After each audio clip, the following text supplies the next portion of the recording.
The agency tour starts here.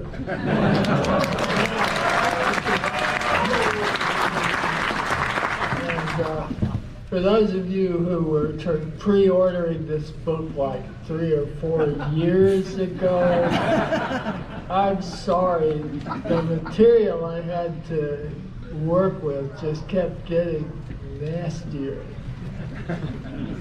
Because the material I work with is, my Twitter feed, basically. What I see on the fronts of newspapers when I walk by one of those places where they still sell them. But here it is. And this is the closest. This is actually the only straight sequel I've ever written to a book, except that in another way, it's sort of like a sequel and a prequel to The Peripheral. What I've done before is, I'll do one book. I did it with Mioments, I did it with Virtual Light. I keep doing it. Somehow I'm deluding myself. And I get to the end of this, and I go, that's perfect. It's a one-off. Now I'm going to do something completely different. And I never have done that, but neither have I written a book that just sort of directly continues the stories of some of the people in the first book, which is what this does with The Peripheral. I think you could read this on its own, not having read the Peripheral, and if you read this and then you go back and read the Peripheral, you'll realize that you've already like seen all these Easter eggs for people who've read the previous book, which can that can be fun in its own way. And one of the weirdest things about touring books, and which I think one of my favorite things about touring books, is the first time I get to find out what it's about. It's like I literally learn what I meant. And I can't do it unless I'm reading different parts of it in front of a live audience. And it's always been that way. So thank you tonight. You're participating in a really deep part of my process.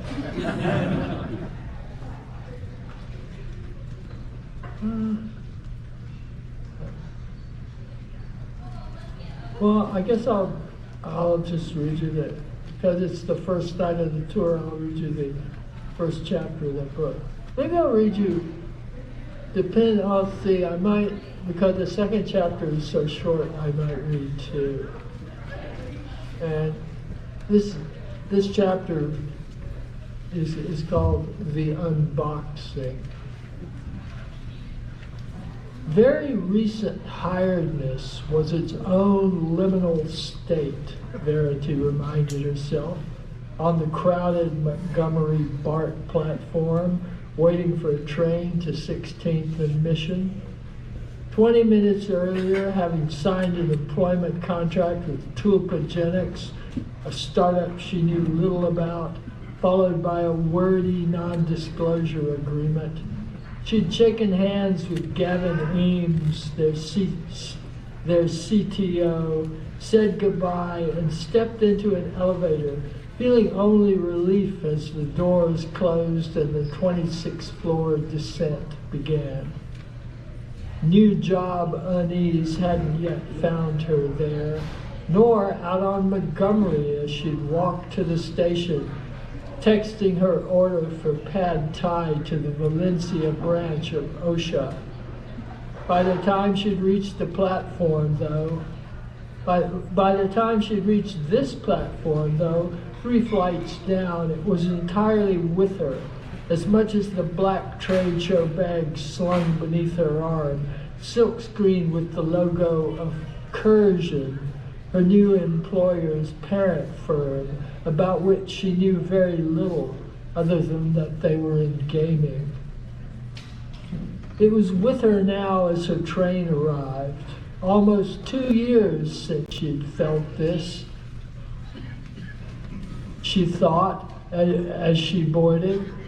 She'd been unemployed for half of that, which she supposed might account for its intensity now. She reached for the hang strap as the car filled.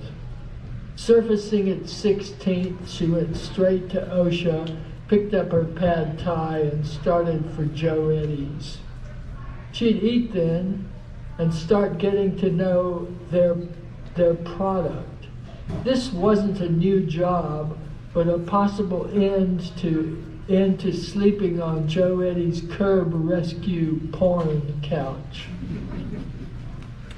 The early November sky looked almost normal, Napa-Sonoma particulates having mostly blown inland, though the light still held a hint of that scorched edge. She no longer started awake to the smell of burning, only to remember what it was. She kept the kitchen window closed this past week, the only one Joe Eddie ever opened. She'd give the place a good airing soon, maybe try cracking one of the windows overlooking Valencia. Once back at his apartment, she ate hungrily from the black plastic takeout tray, ignoring the lingering reek of the uncut Mr. Clean she'd used to scour the wooden tabletop prior to Gavin's call. If Joe Eddie's Frankfurt job lasted, she remembered, having thought as she wielded a medium grit 3M foam sanding block, she might scrub the kitchen floor as well for the second time in a little under a year. Now, though, with Tulpagenics' contract signed, she might be giving notice to the couple renting her condo, middle managers at Twitter, who hadn't reported a paparazzi sighting for over 3 months. In the meantime, for however many more nights on white pleather, she had her silk mummy bag liner, its thread count proof against the porn cooties of persistent imagination. Covering what remained of her order with its admirably compostable translucent lid, she stood, took her leftovers to the fridge, rinsed her couch surfing chopsticks at the sink, and returned to the table. When Gavin had been packing the bag, the glasses were all she paid any real attention to. That involved a personal style decision: tortoiseshell plastic with gold trim, or an aspirationally Scandinavian gray. Now she took their generic black case from the bag, opened it, removed them, and spread the pale gray minimalist temples. The lenses were untinted. She looked for a trademark, country of origin, model number. Finding none, she placed them on the table. Next, a flat white cardboard box in which a flimsy vacuum-formed tray, also white, hugged a nondescript black phone. She turned it on and placed it beside the glasses. A smaller white box revealed a generic-looking black headset with a single earbud. In another, 3 black chargers, one each for the glasses, phone, and headset. Commonest of consumer fruit, their thin black cables still factory coiled, secured with miniature black twist ties. All of it, according to Gavin, plug and play. Picking up the headset and switching it on, she hung it from her right ear, settling the earbud. She put the glasses on, pressing their low-profile power stud. The headset pinged, a cursor appearing, a white arrow centered in her field of vision, then moving down of its own accord to the empty boxes, the chargers, the black phone. "Here we go," said a woman's husky voice in Verity's ear. Glancing to her right toward what would have been the voice's source had anyone been there, Verity inadvertently gave whoever was controlling the cursor a view of the living room. "You got a hoarding issue, Gavin?" the voice asked, the cursor having settled on the miniature junkyard of semi-disassembled vintage electronics on Joe Eddie's workbench. "I'm not Gavin," Verity said. "No shit," said the voice, neutrally. "Verity Jane." "Ain't the office, is it?" the voice asked, Verity Jane. "It's a friend's place," Verity said. The cursor traveled the living room to the closed curtains. "What's outside?" "Valencia Street," Verity said. "What should I call you?" "Eunice." "Hi, Eunice," Verity said. "Hi yourself." The cursor moved to Joe Eddie's Japanese faux Fender Jazzmaster. "You play?" "My friend does," Verity says. "Do you?" "Good question," said the voice. "You don't know?" "Thing-shaped hole," said the voice. "Excuse me?" "I got one in that department," the voice said. "Want to show me what you look like?" "How?" Verity asked. "Mirror, or take the glasses off and point them at your face." "Will I be able to see you?" Verity asked. "No." "Why not?" "No, there, the voice said. "I need to use the bathroom," Verity said, standing. "I'll leave the glasses here."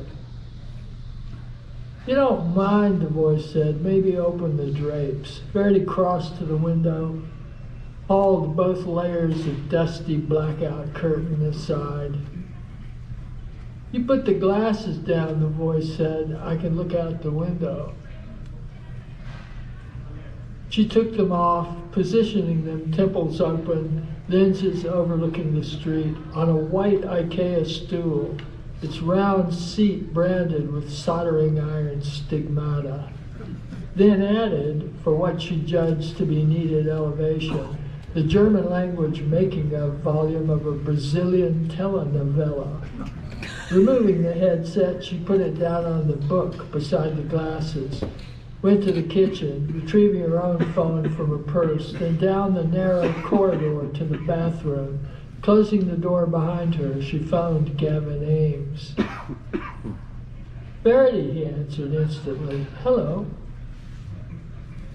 "Is this for real?" Verity asked. "You haven't read the non-disclosure agreement?" "More clauses than I'm used to. Is it for real?" "You agreed not to discuss anything of substance on a non-company device." "Just tell me there's not someone somewhere doing Eunice for my benefit?" "Not in the sense I take you to mean. No." "You're saying it's real?" "Determining that to your own satisfaction of part of what you're expected to be doing for us." "Should I call back on the company phone?" "No," he said. "We'll discuss this in person. This isn't the time." "You're saying she's..." "Goodbye," he said. "Software," she finished, looking from the phone to her reflection in the mirror over the sink, its aged model silver backing suggesting a submarine grotto. She turned then, opened the door, and walked back into the living room to the window, picking up the glasses, put them on. Late afternoon traffic strobed behind transparent vertical planes of something resembling barcode? Whoa. Then she remembered the headset and put it on. "Hey," the voice said. The barcode vanished, leaving the cursor riding level with the windows of passing cars. "What was that?" Verity asked. "DMV," said the voice. "I was reading plates." "Where are you, Eunice?" "With you," said the voice, looking out the window. Whatever this was, she knew she didn't want her first substantial conversation with it to take place in Joe Eddie's living room. Briefly considering the dive bar on Van Ness, not that she felt like a drink, she remembered having recently been recognized there. It was woven in loaves, sure, a few doors up the street, but it was usually busy, the acoustics harsh even when it wasn't. Then she remembered 3.7 Sigma, Joe Eddie's semi-ironic caffeination point of choice, a few blocks away on the opposite side of Valencia. And Chapter 2 is very short. This is the other, those of you who read me much know that I do this ping pong thing with storylines. So that was ping and this is pong. Vespasian, Detective Inspector Ainsley Lowbeer said, peering sidewise at Netherton over her greatcoat's upraised collar. "Our hobbyist of hell worlds. Do you recall him?" "You had him killed in Rotterdam," Netherton thought, not that she had ever said as much, or that he'd asked. "The one who made such horrific stubs," he asked her now, "all war, all the time?" "I'd wondered how he so quickly rendered them nightmares," she said, pacing briskly on, beneath Victoria Embankment's gray morning and the canopy of dripping trees. "Eventually, I looked into it." He lengthened his stride, keeping up. How did he?" he asked. He hadn't seen her since before Thomas's birth, at the start of his parental leave. Now he'd already gathered that was coming to an end. "I dislike calling them stubs," she said. "They're short because we've only just initiated them by reaching into the past and making that first contact. We should call them branches, as they literally are." Vespasian discovered a simple way of exaggerating the butterfly effect, or so it seems, that even the smallest perturbation may yield large and unforeseen consequences. On making contact, he'd immediately withdraw, then return months later, study the results, and very deliberately and forcefully intervene. He achieved remarkable, if terrible, results, and very quickly. Investigating his method, I happened on another of his so-called stubs, one in which he'd initiated contact in 2015, several years before the earliest previously known contact. We've no idea how he managed the extra reach, but now we have access to that stub. They were climbing the shallow steps now toward the river to an overlook. "We may have a chance," she said, there, of achieving radically better outcomes than previously. They reached the top. "I need you," she said, "back for that.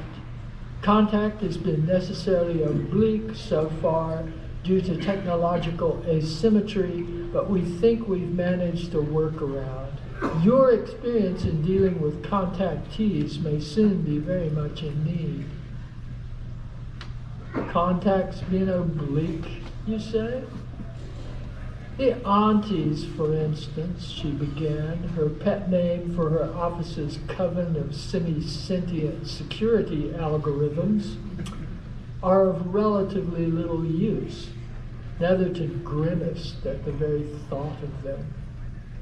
A dappled Thames chimera broke the surface then, red and white. It rolled 4 meters head to tail, lamp-like eyes clustered above cartoonish feeding palps. Diving, it left a shallow wake of beige foam. So you can't put a team of quants on it, he asked, to secure as much in-stub wealth as might be needed, having, of course, seen her do exactly that. No, she said, even the simplest messaging can be quite spotty. Well, what can you do then, Netherton asked. Laterally encourage an autonomous self-learning agent, she said, then nudge it toward greater agency. It helps that they're mad for AI there, though there's scarcely anything we consider that. By tracing historical fault lines around AI research here, we found what we needed there. Fault lines, he asked? Between the most reckless entrepreneurialism and certain worst-case examples of defense contracting, she said. I'll tell you more over brunch, assuming you've time.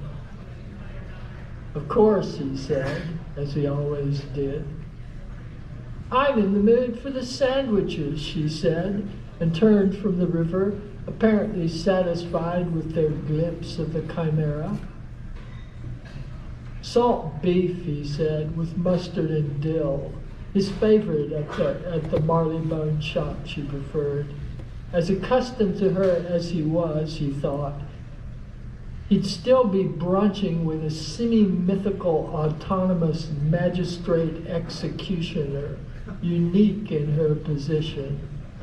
That being roughly her true occupation as opposed to her formal position in law enforcement, or the personal project she paid him to assist her with now, however seriously she took them.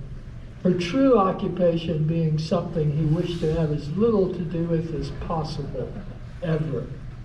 They returned to her car, which awaited them invisibly, a few dead leaves clinging to the roof as though magically suspended.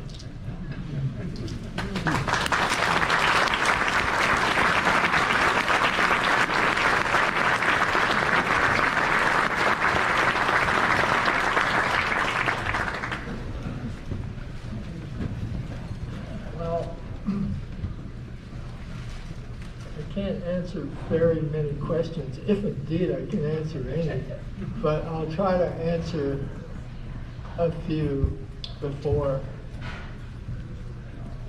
I go over to sign. And tonight, as I sign books, I'm going to be passing out my remaining stock of my Science Fiction Writers of America Grand Master Award baseball card.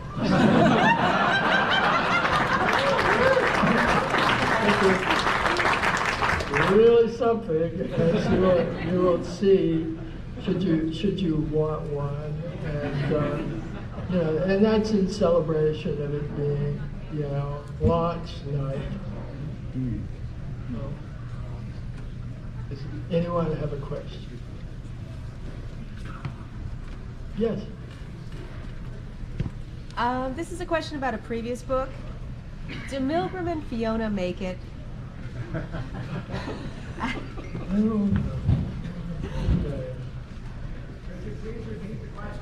Do Milgram and Fiona make it in wait a minute. Zero history. Yeah, and zero history. Well, I think, I think so, and it was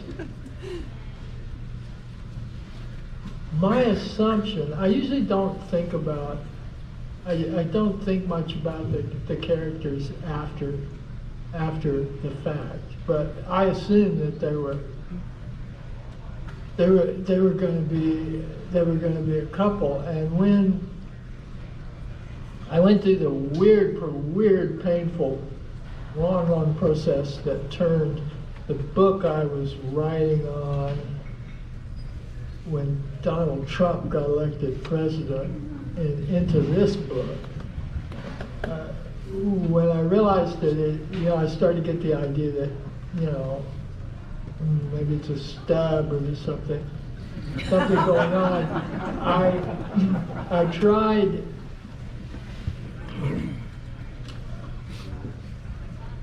I tried interviewing a few people from the Big End trilogy, and I did that, auditioning them, and I did that by beginning a chapter in which Milgram turned up in that San Francisco because he knew something was up and he was looking for Verity and whatever the software was that she was supposed to be improving. And when he got there, it's like when the character arrived from Iceland, where we last seen him headed for Big End, I realized that he was a parent, and that he and Fiona were a couple. And he was now, like a very different guy. Nonetheless, he sort of didn't believe. He couldn't believe in the story I was trying to put him in. So that didn't work. And then I went so far as to try it with Hubertus Big End himself, who flatly refused to talk with me. He took one look at Donald Trump as president and he turned his back on me, and all I got was the back of his Klein blue suit. 2 hours, and I thought, that's not going to work. But I think that Fiona and Milgram became a number, and possibly had a child. I don't know what that's about. All these people having babies in my books at my late age.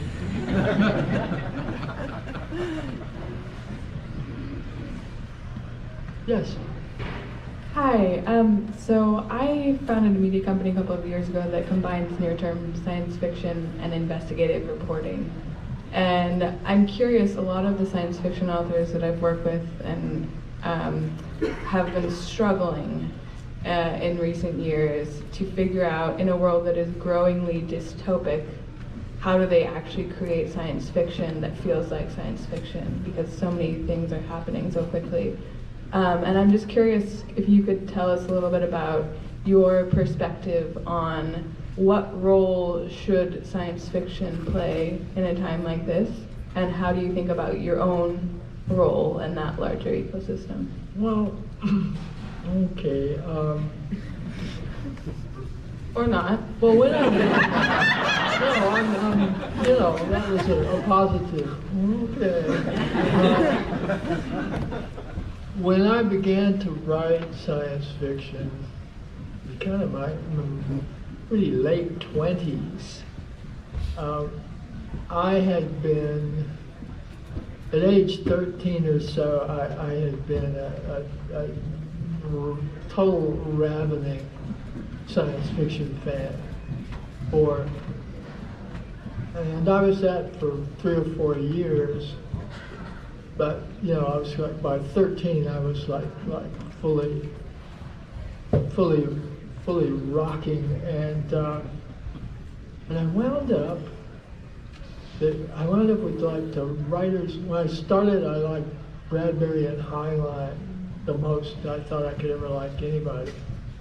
And by the time I was 13, I felt like I'd outgrown them both. And I was really into what at that time was called the British New Wave. And one of the things the British New Wave did was it didn't take the predictive capacity and all this John W. Campbell balls seriously at all. And I loved that. And then I became an English honors student at the University of British Columbia eventually, after, some countercultural wanderings.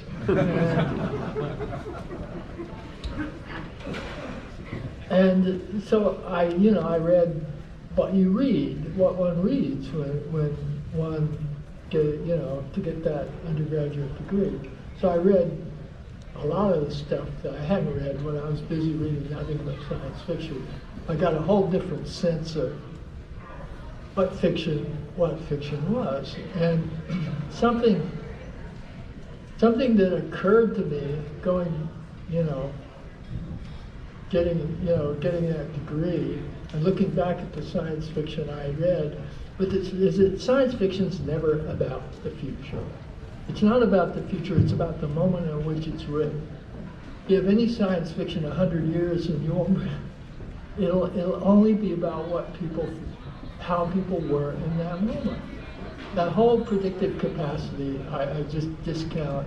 And I've probably spent really 50% of my time talking about my work to my whole career discounting the predictive capacity of science fiction. So, and in a stub like this, that serves me very well. Because I know what I'm really, my job, and I think science fiction's job, although not everyone knows, not everyone agrees, is to give us the toolkit to analyze situations like the one we're in now. Like, science fiction was made for us. Science fiction was made for this. And we've had our prophets. In the last 5 or 6 interviews that he ever gave, the great J.G. Ballard would cheerfully pronounce, "We're going to be ruled by sociopaths." He always just sort of popped that one in. Dude saw the future, which is now is now our present. But I think, to try to sort of answer your question, though, I think that the only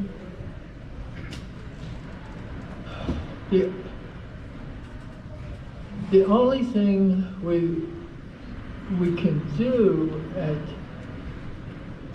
at this point is to find ways to articulate what's actually happening, what may actually be happening to us. And that is as close as we can come to predicting the future, because the problem today is not whether or not we have a future, but that we've got a future. Thank you.